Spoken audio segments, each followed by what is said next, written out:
아니 도대체 내 테슬라 FSD는 언제 해주는 거야? V14 라이트는 오늘부터 나온다고? 야, 이럴 줄 알았으면 내가 차 안 팔았지.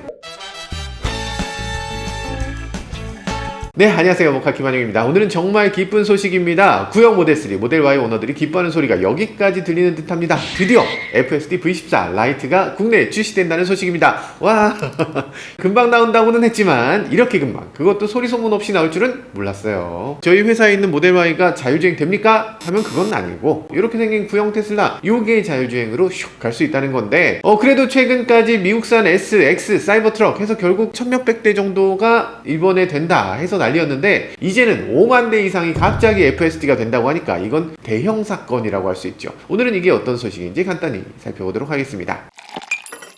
자, 오늘 테슬라 코리아 X에 갑자기 글이 띡 올라왔습니다. 풀셀프 드라이빙 감독형 V14 라이트 한국 상류, 그러면서 오늘부터 순차 배포를 시작한다고 써 있습니다. 바로 오늘부터 우리나라 소비자들이 받아볼 수 있도록 된다는 건데 오늘?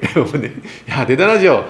지난번에 FSD 공개 때는 그래도 며칠 전에 이렇게 주행하는 영상도 보여주고 뭐 이런 것들 했습니다. 근데 이거는 뭐 오늘부터 배포한다고만 하고 띡 하고 바로 성의 없이 이렇게 배포하는데 괜찮습니다. 실력으로 보여주는 게 제일 중요합니다. 자, 그러면 오늘 배포한다는 게 대체 뭐냐? 오늘 배포하는 건 테슬라의 최신 FSD, 그러니까 사람이 손대지 않아도 출발 버튼 터치스크린으로 띡 누르면 알아서 차가 쭉 출발하고, 차단기 있으면 차단기 열릴 때까지 기다렸다가 쭉 가고, 주행을 알아서 쫙 하고 차선도 알아서 바꾸고 사람이나 차나 알아서 피하고, 목적지에 가면 그럼 주차장에 알아서 자기가 주차까지 하는 거, P2P라고 하는 주차장에서 주차장까지 해주는 자율주행입니다. 거의 사람은 그냥 관심 없이 그냥 이러고 있으면, 그냥 앞만 바라보고 있으면 알아서 다 해준다는 거예요. 핸즈프리 됩니다. 뭐 시내라든지 고속도로라든지 다 됩니다. 지난번에 얘기했던 야, 차가 무슨 운전을 사람처럼 해? 완전 자율주행이나 이건 똑같네? 테슬라 대박이다 라고 했던 바로 그 최신 FSD V14의 라이트 버전이라는 겁니다. 아니, 라이트는 뭡니까? 옛날 하드웨어에서 돌아가는 버전이다 라는 얘기예요. 테슬라의 하드웨어 3라고 하는 건데, 하드웨어 3는 프로세서가 더 느립니다. 데이터 병목도 한 8분의 1 정도기 때문에 사실상 안 되는 거 아니냐 라고 했었는데, 이걸 라이트 버전으로 축소를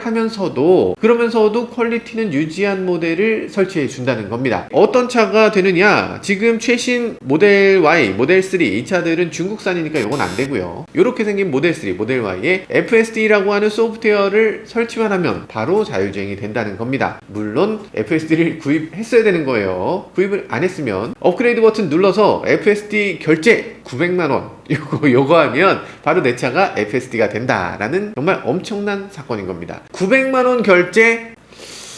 이거 좀 쉽지 않은데, 새 차에다 900만원은 어느 정도 하겠는데 7, 8년 된 차에다가 900만원?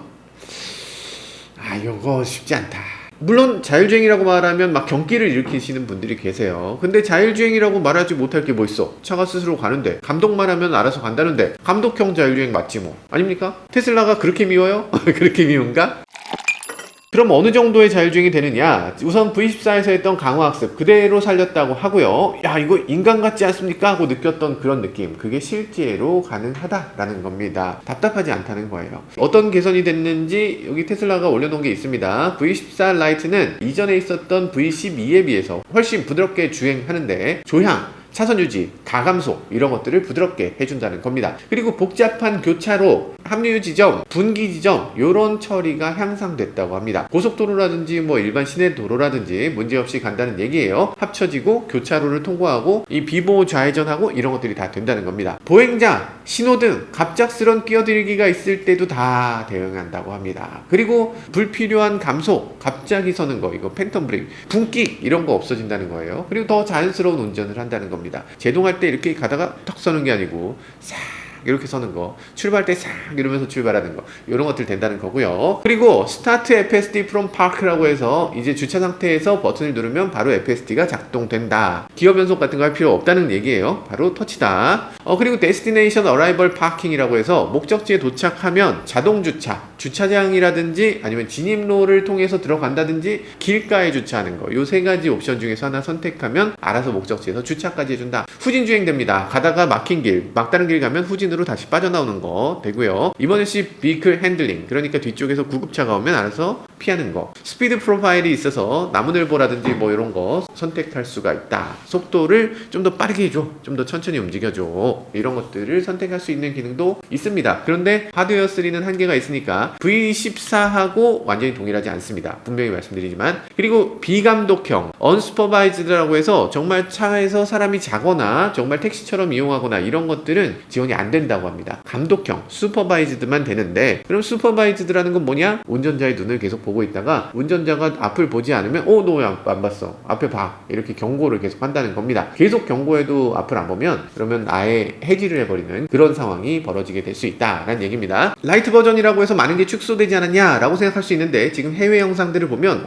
생각보다 잘 됩니다. 완벽하지는 않아요. 그렇지만 아직 시작 단계니까 서서히 더 좋아질 것이라고 모두가 얘기하고 있어요. 아니, 용량도 작고 뭐 프로세스도 작은데 어떻게 그게 되겠습니까? 라고 하는데, 사실 AI를 좀 아시는 분들이 많이 계실 텐데 AI는 좀 특이한 면이 있죠. 우리가 가르치면 가르친 만큼 요만큼 능력이 올라갑니다. 요만큼 가르치면 요만큼 능력이 올라가요. 요만큼 가르치면 능력이 또 요만큼 올라가요. 가르치는 것에 따라서 점점 더 지능이 높아지죠. 지금 쭉쭉쭉쭉쭉 이렇게 올라가다가 어느 순간에 지식이 점점 들어가다 보면 여기서 쭉 올라갑니다. 이렇게 제이커브 그리듯이 이렇게 올라가는, 이걸 뭐라고 합니까? 이머전트 에빌리티, 우리나라 말로 하면 창발적 능력이 발현되는 순간이 있습니다. 그러니까 이게 우리는 학습에 대해서 잘못 이해하고 있어요. 학습이라는 건 들어가는 것의 순서대로 이렇게 들어가는 양만큼만 능력이 생긴다고 하는데, 사실은 그게 아니라 학습은 어느 정도 이상이 되면 스스로 깨우치는 순간이 온다는 겁니다. AI가 득도하는 순간이 와요. 그래서 지금 인간들이 여러 가지로 신기해합니다. 얘 왜 이렇게 잘 작동하지? 우리가 가르쳐주지 않은 걸 AI가 스스로 알게 되는 것에 대해서 인간이 많이 놀라고 있는 상황입니다. 구글 엔지니어들 보세요. 벤치마크 했을 때 자기가 해놓고 자기가 놀래잖아. 아니, 내가 가르친 건 이 정도는 아니었는데 수학 올림피아드 문제 1등? 야, 이걸 어떻게 했냐? 단백질 구조를 파악했어? 야, 이거 어떻게 한 거지? 라고 얘기를 합니다. 그렇게 된 것이 지금의 AI다. 테슬라도 마찬가지입니다. V12에서 E2E라고 하는 AI로 전환이 됐잖아요. 그래서 이제 완전하게 정말 모든 것들을 컴퓨터가 하도록 데이터를 막 때려넣기 시작했는데,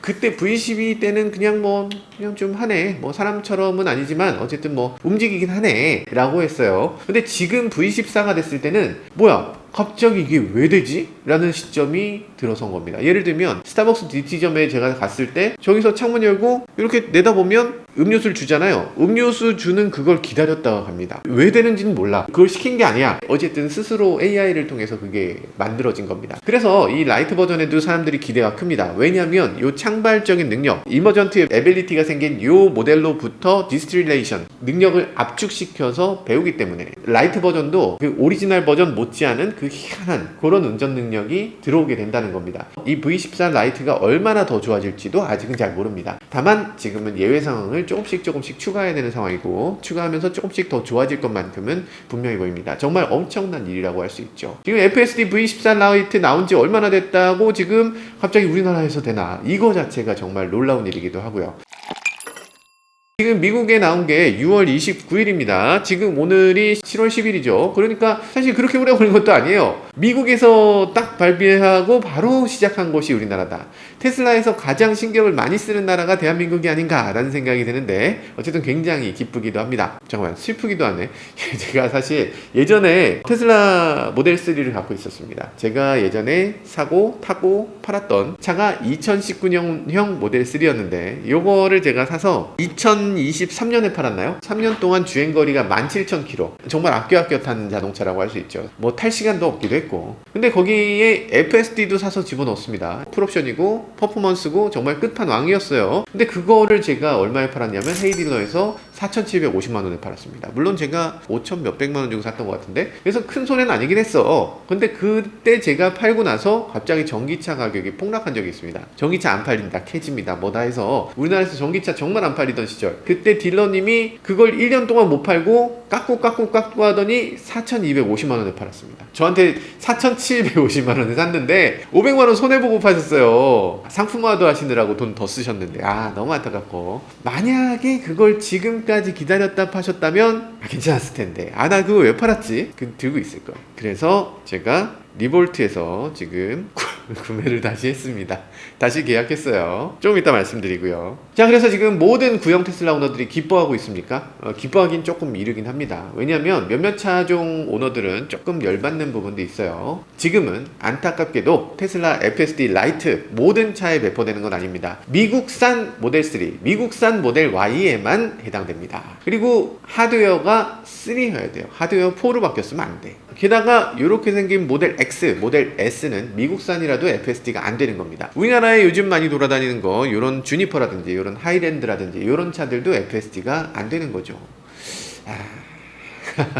이거 참 아쉬울 것 같다는 생각이 듭니다. 자, 그러면 내 주니퍼는 왜 안 해주는 겁니까? 라고 할 수 있는데, 중국산입니까? 지금 여기서 되는 이유는 한미 FTA 때문입니다. 한미 FTA로 들어온 차가 미국 규정을 지키게 되면 우리나라에서 운행이 가능해지는데, 한중 FTA에서는 중국의 안전 규정을 우리나라에서 허용하지 않습니다. 그렇기 때문에 똑같은 차라도 미국에서 생산한 버전은 되고 중국에서 생산한 버전은 안 됩니다.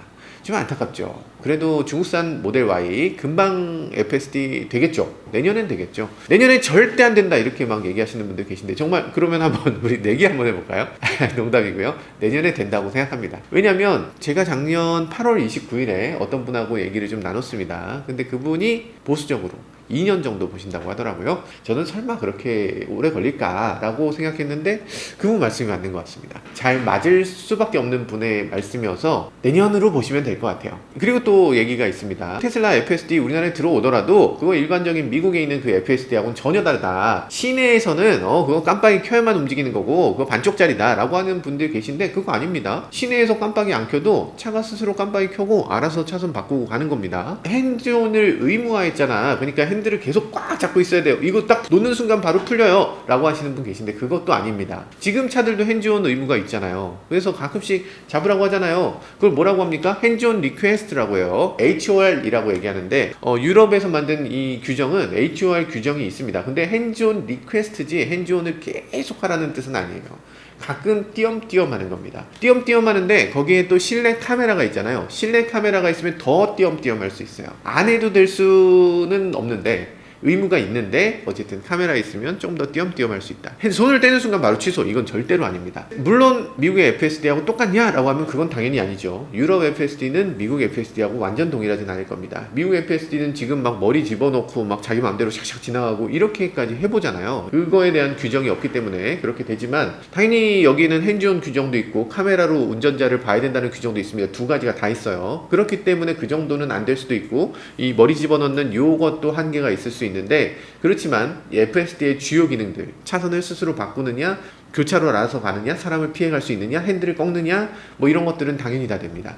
당연히 동일하진 않고요. 테슬라도 이거에 대해서 오케이, 그거라도 괜찮아, 우리 할 수 있어 라고 하고서 동의한 상태입니다. 그리고 거기에 맞춰서 유럽이라든지 우리나라에는 버전을 좀 다르게 해서 배포하겠다 라고 이미 돼 있는 상태예요. 오해하지 않으셨으면 좋겠어요. 요즘 이상하게 우리나라의 많은 분들이 뭔가 좀 큰 세력이 있고 거기로부터 피해를 받는다, 이렇게 생각들을 많이 하는 것 같아요. 유럽 전체가 테슬라하고 맞서 싸운다고 생각하시는 분들 많고, 유럽이 테슬라에 맞서 싸우기 때문에 테슬라 기능을 못 쓰게 하겠다 뭐 이렇게 하는 그런 악의 무리라고 생각하는 분들 계시던데, 아닙니다. 테슬라 공장 어디 있어요? 독일에 있습니다. 독일도 테슬라 공장 유치하려고 정말 열심히 노력해서 유치한 거예요. 유럽 본사 어디 있습니까? 유럽 본사 네덜란드에 있어요. 테슬라에 대해서 굉장히 긍정적입니다. 중국은 어떻습니까? 중국의 정부 2인자가 누구야? 리창입니다. 리창이 어떤 사람입니까? 테슬라를 상하이에 들여온 1등 공신이에요. 테슬라 파야. 지금 세계적으로 테슬라를 막아야 된다는 사람 당연히 있겠죠. 자동차 업계 종사자들 당연히 그럴 수 있습니다. 근데 우리나라를 포함해서 전 세계 정부 관계자를 포함해서 정말 생각이 있는 사람이라면, 테슬라가 정말 많은 사람, 남녀노소, 노약자, 장애인 등등 정말 많은 사람들의 헌법적인 이동권을 보장할 수 있도록 하는 장치고, 그리고 불필요하게 사라지는 생명을 살려낼 수 있는 그런 기기라는 생각을 누구나 갖고 있고, 그렇게 테슬라가 발전해 나가기를 기대하고 있어요. 테슬라가 그걸 해야 다른 회사들도 할 수 있으니까. 지금 안전을 위해서나 인권을 위해서나 앞선 기술이 빠르게 도입되는 게 인류를 위해서 바람직한 일이라는 데는 모두가 공감하고 있습니다. 다만 차에 탄 사람들이 조금 더 관심을 갖고 운전을 좀 더 지켜보도록 그래야 더 안전하지. 물론 테슬라 FSD가 더 안전한 거 알아. 근데 사람이 또 보면 또 더 안전해지잖아. 그러니까 그 둘을 모두 다 해라 라고 제약이 있는 거지, 아예 테슬라가 하는 건 무조건 막을 거야, 이런 생각을 갖고 있는 무슨 일루미나티 같은 뭐 그런 게 있다고 생각하시면 안 됩니다. 그런 식으로 뭔가 악의 무리, 음모론 이런 걸로 보면 이 세상을 제대로 이해할 수가 없게 돼요. 부디 음모론에서 벗어나셨으면 좋겠다. 쓸데없는 얘기가 길었고요. 테슬라 FSD 라이트 국내 출시를 축하드립니다. 지금 저도 계약했어요. 지금 리볼트에서 계약을 했는데 10만 킬로 넘게 탄 테슬라거든요. 근데 지금 얼마냐면 2,750만 원입니다. 이거 사는 거 맞아? 잘한 거예요? 예. 진짜 여기다가 지금 900만 원 더 내고서 FSD 라이트까지 사게 되면 얼마입니까? 3,650만 원 주고 10만 킬로 된 차를 산다고? 진짜 너무 말이 안 되는 거 아니에요? 이게 진짜 맞나 싶은데, 정말 가격 방어 진짜 미쳤다. 자, 아무튼 지금 테슬라 입장에서도 놀랍습니다. 테슬라는 자동차를 일단 쫙 팔았잖아요. 근데 6년이나 지난 차를 가지고서 또 돈을 한번 쫙 수거하는 겁니다. 물건을 추가로 주는 것도 아니야. 스위치만 딱딱딱 켜주고서 생으로 900만 원씩 순이익으로 벌어들이는 겁니다. 그러면 5만 대면 물론 5만 대라고 해도 실제로 사는 사람은 반도 안 될 겁니다. 물론 테슬라가 900만 원씩 내도록 하면 이거 실제로 살 수 있는 사람은 별로 없을 것 같고, 테슬라가 구독제를 시작하는 게 굉장히 중요할 것 같습니다. 우리나라만 지금 정액제를 하고 있고 전 세계가 구독제로 다 전환했거든요. 그래서 우리나라도 곧 구독제가 시작될 텐데, 구독제가 시작되면 그때부터는 아마 정말 많은 사람들이 테슬라를 월 구독해서 FSD를 사용하게 될 것 같습니다. 여튼 테슬라는 지금 약속을 지켜서 FSD 라이트를 내놨고요. 앞으로는 또 약속을 지켜서 로보택시를 내놓게 될 겁니다. 그 로보택시는 지금 우리나라의 5만 대 수준이 아니에요. 수십만 대 수준으로 국내에 들어올 가능성이 있습니다. 이게 현실화됐을 때 우리나라 도로가, 그리고 우리 일상이 또 얼마나 바뀌게 될지 굉장히 두렵기도 하고 가슴이 두근두근 뛰기도 합니다. 얼마 만에 가슴 뛰는 브랜드가 나왔나, 이게 정말 기쁘게 생각되고요. 우리나라 기업들도 여기서 절대 좌절하거나 이러지 말고 이 테슬라를 뛰어넘으려는 노력 끝까지 아끼지 않았으면 합니다. 지금까지 저는 모카 김한용이었습니다. 감사합니다.